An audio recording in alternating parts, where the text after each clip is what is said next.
This is the listening test for levels from 3 to 5 of the Vietnam 6-level language proficiency test. There are 3 parts to the test. You will hear each part once.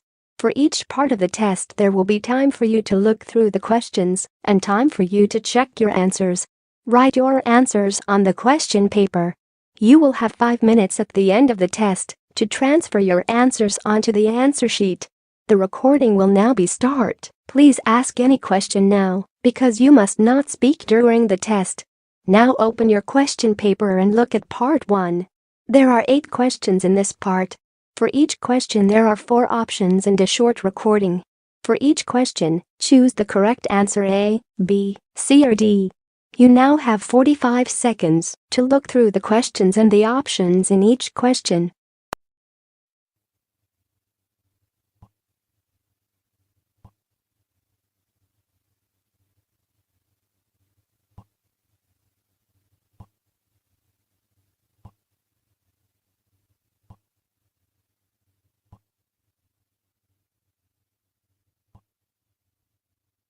Now we are ready to start. Listen carefully.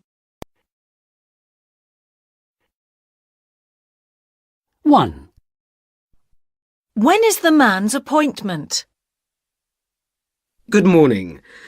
I'd like someone to cut my hair, please. Can I make an appointment? Certainly. Wednesday or Thursday morning or Friday afternoon? On Friday, I'm going to go to France. What about Thursday afternoon?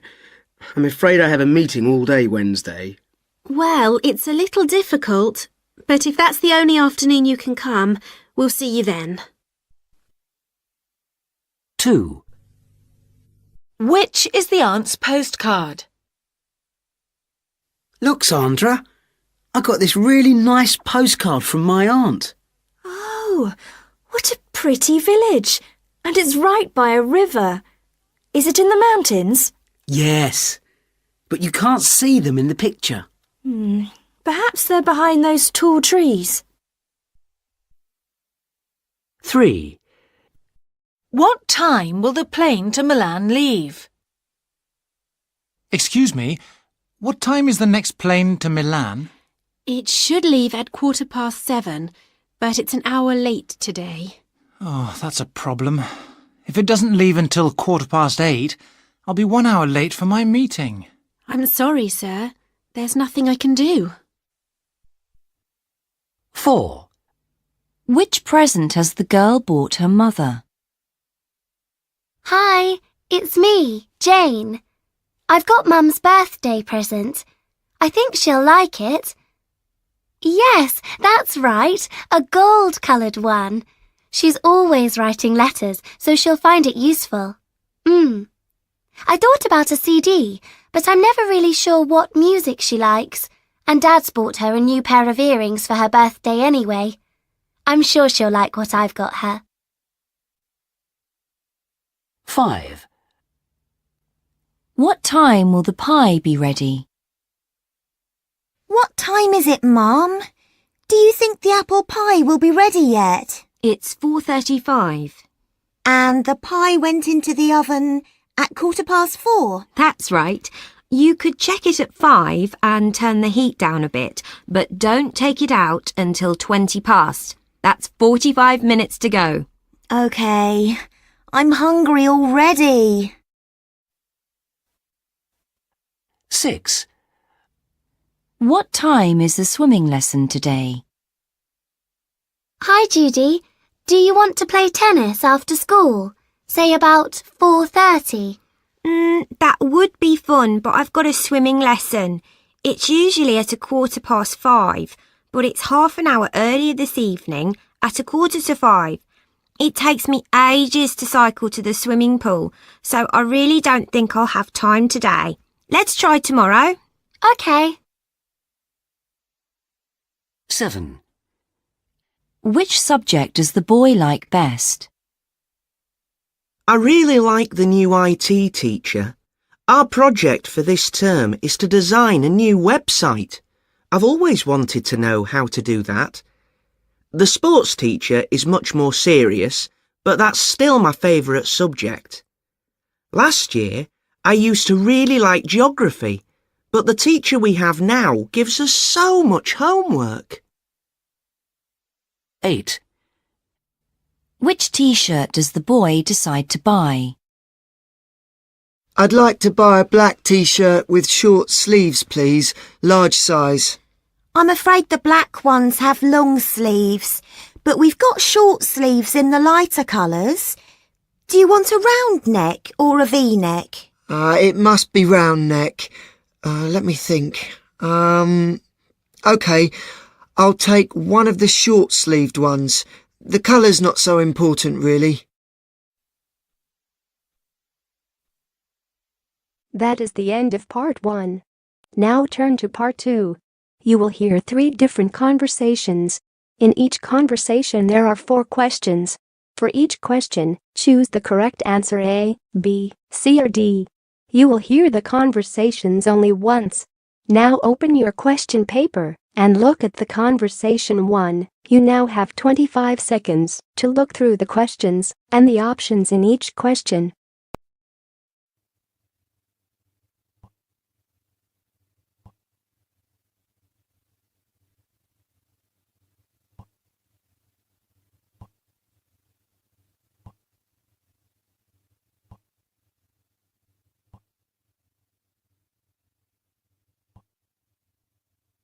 Now we are ready to start. Listen carefully.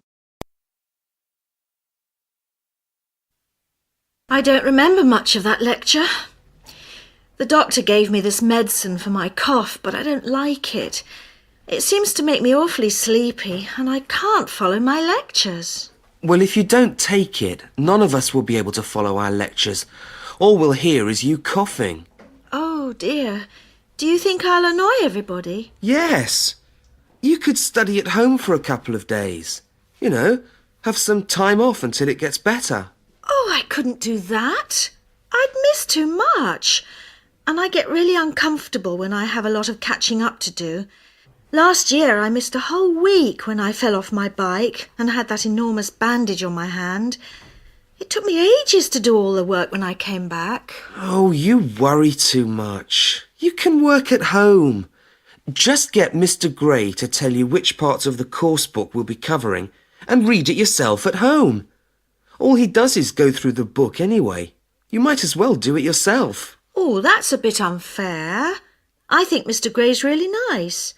He's always willing to stay behind after class if you don't understand something. Being really nice and never in a hurry doesn't make him a good lecturer. Anyway, I think you should look after your health first. And ours. If we sit in that small, hot room with you for the next 3 days, we'll all have your cough by the end of it. Perhaps you're right. I don't care about myself, but I wouldn't like other people to blame me for their illnesses.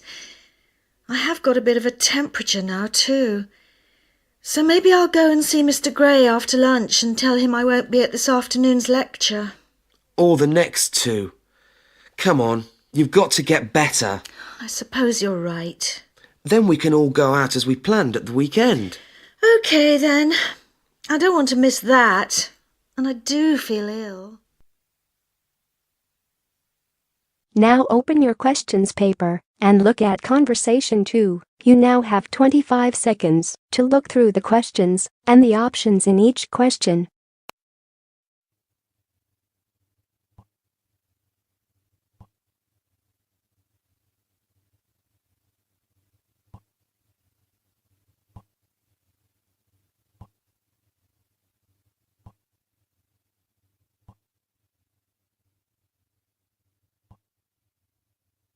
Now we are ready to start. Listen carefully. What shall we do tonight? Shall we go out somewhere? No, I'm tired. I've had a really hard day. That's a bit boring. Come on, let's go to a cinema or see that new play at the theatre. Not tonight. Why don't we rent a video and stay in? Well, I'd rather go out. But if you're tired, OK. So what shall we have? How about that new Italian film? Oh, no. Far too serious for me. I'd fall asleep. Why can't we get something funny? A film with Rick Moranis or someone like that. A comedy? No, thanks. I'm not wasting my money. Well, I'll pay if you're going to be difficult about it. I'm not being difficult. I just don't want to see a comedy. Fine. Well, what else do you suggest then? How about a Robert De Niro? We've seen them all. Maybe, but they're great films. Let's watch one again. Now you're suggesting something that's a real waste of money. And I hate seeing films twice, you know that. Okay. What then? Oh, forget it. We're obviously not going to agree anyway. No, I tell you what. You go down to the video shop and choose a film. Whatever it is, I'll watch it. Really? And you won't be difficult or make me feel guilty? No! Go on, off you go. I'll make something to eat while you're out. Great! See you in a few minutes then. Bye. Now open your questions paper and look at conversation 3. You now have 25 seconds to look through the questions and the options in each question.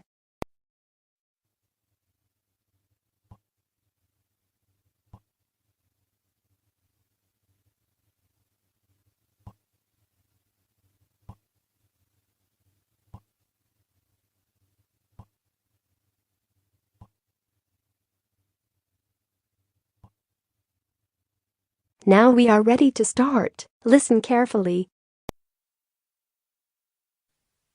Hi, Ben. Only one more week at college and then the summer holidays begin. Great, isn't it? I dunno. It might get a bit boring. I don't think I've got enough money to go anywhere nice for a holiday this year. It would be nice to have lots of money to spend, but a good holiday doesn't have to be expensive. Oh, yes, it does. The best holiday I ever had was a few years ago when I went to Greece. I want to fly off somewhere hot and lie on the beach and go swimming. Yes, well, I can't afford to do that either. So what are you doing this summer? I'm going on a walking holiday in Scotland with some friends. We went last year and we really enjoyed it. We walked all day and spent the nights in youth hostels. Why don't you come with us? We're going for 2 weeks. It won't cost much and you'll come home feeling really relaxed and fit. I'm not sure. Walking all day sounds like hard work to me. And surely you're not hoping for lots of sunshine in Scotland? It did rain a bit last year, but most of the time it was sunny. Anyway, it's not good walking in the heat. You have to stop all the time to rest and have drinks. Well, I like the sun. And I like to stay in comfortable hotels, not youth hostels. But they are comfortable. They're basic, and the food's often not very good, but they're very clean and cheap. In fact, I prefer them to hotels because the people are always so friendly. Maybe. Look, Lisa, thanks a lot for asking me, but I think I'll just stay home and get bored. Right? That is the end of part 2. Now turn to part 3. You will hear 3 different talks or lectures. In each talk or lecture there are 5 questions. For each question, choose the correct answer A, B, C or D.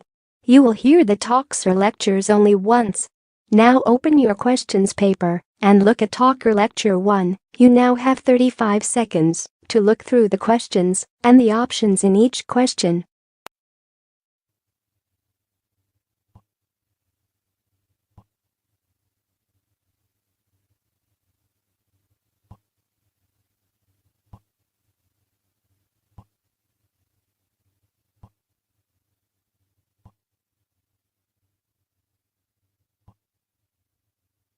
Now we are ready to start. Listen carefully. I was a small child when I left Vietnam and moved with my family to live in America. For me and my little brother, it didn't take long before we felt American. But for my parents and 2 older sisters, it was a different story. The biggest problem for my mother was the language. We were living in New York, and although there were quite a lot of Vietnamese families near us, they didn't work in the stores. This meant my mother had to take me with her when she went shopping, and I was usually at school. For my father, the most important thing when we arrived was to find a job. Luckily, he had friends who knew us in Vietnam, and they helped him get a job in a factory. It was hard for him to do that sort of work. In Saigon, he had been a doctor. My two older sisters went to high school. They worked hard and did well, and the school gave them extra English lessons. Even now, though, they speak with Vietnamese accents. My brother and I are lucky.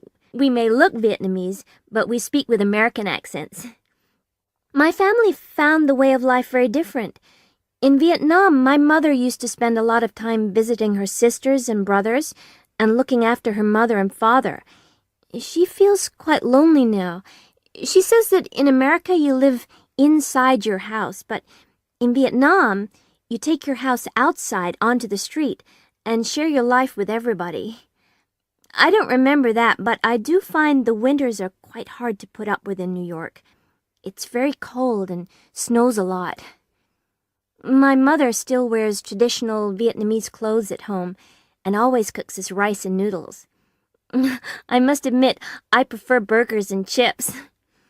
Although my friends like to visit us, I often feel a bit embarrassed by my parents' way of life. They don't understand Americans, and I think I am more American than Vietnamese now. I suppose it's sad for them to have such a strange daughter. Now open your question paper and look at Talker Lecture 2. You now have 35 seconds to look through the questions and the options in each question.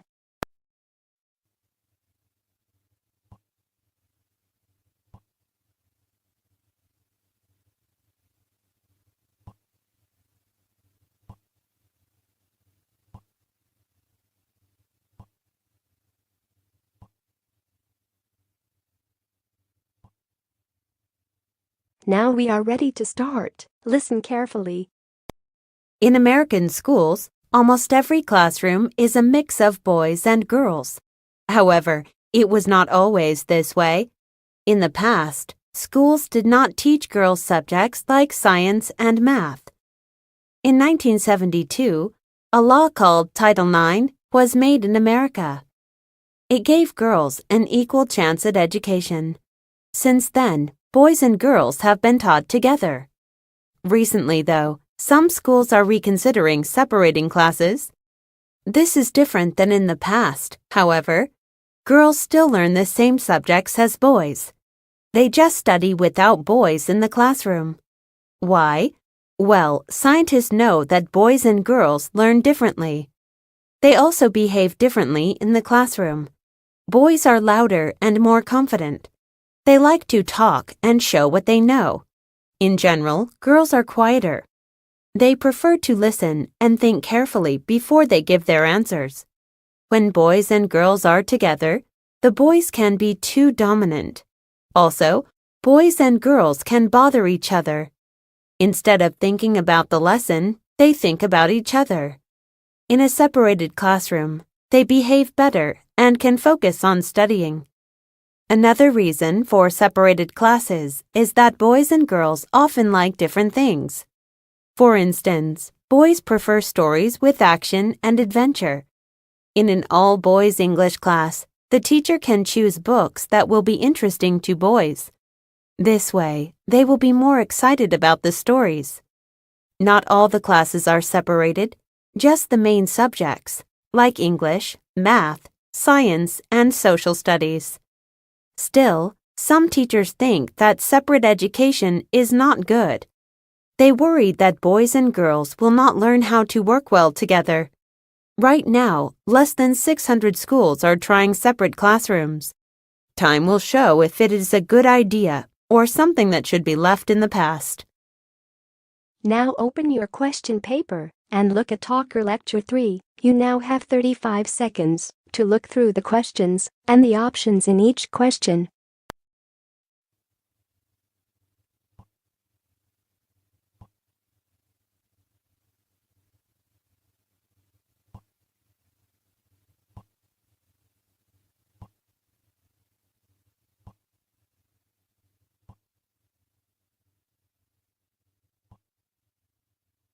Now we are ready to start. Listen carefully.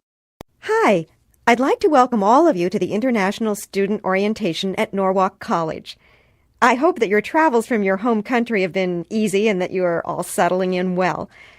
I believe I've met everyone, but just in case, I'm the Director for International Student Affairs, the person you can come to if you're having problems with your classes, your housing, visas. You're always welcome to stop by my office. We'll have several short workshops today, and we'll be talking about some common issues that international students face. The first one that I want to deal with is about communication, and in particular, nonverbal communication. Now, all of you have been studying English for some time. You have a good vocabulary, and you probably know all about verb tenses and modals and can ask directions and order from a menu. But communication is not only verbal. That is, talking is not the only language we use to communicate. Another way we communicate is through nonverbal communication, or body language. The term body language means the movements we use and the facial expressions we have, like smiling or frowning, the way we sit or stand, the way we touch or look at someone, the distance we stand from another person. Some psychologists say that more than 60% of our communication is actually done through body language. We do it without thinking or without ever having been specifically taught what the gestures or expressions mean. The problem is that body language is a little bit different in each culture, and this can often cause some problems with communication. Here's an example.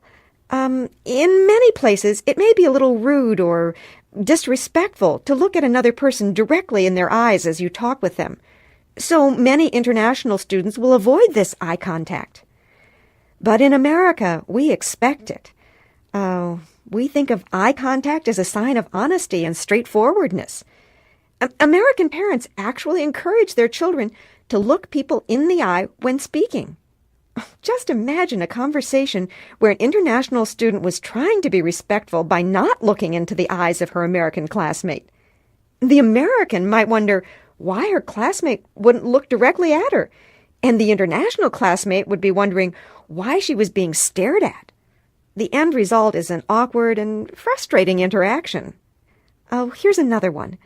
Americans shake hands firmly when they greet each other because to Americans, a firm handshake signifies strength and power. But a soft or limp handshake is considered a sign of weakness. In some cultures, handshakes are less common, or a gentle, soft handshake is acceptable.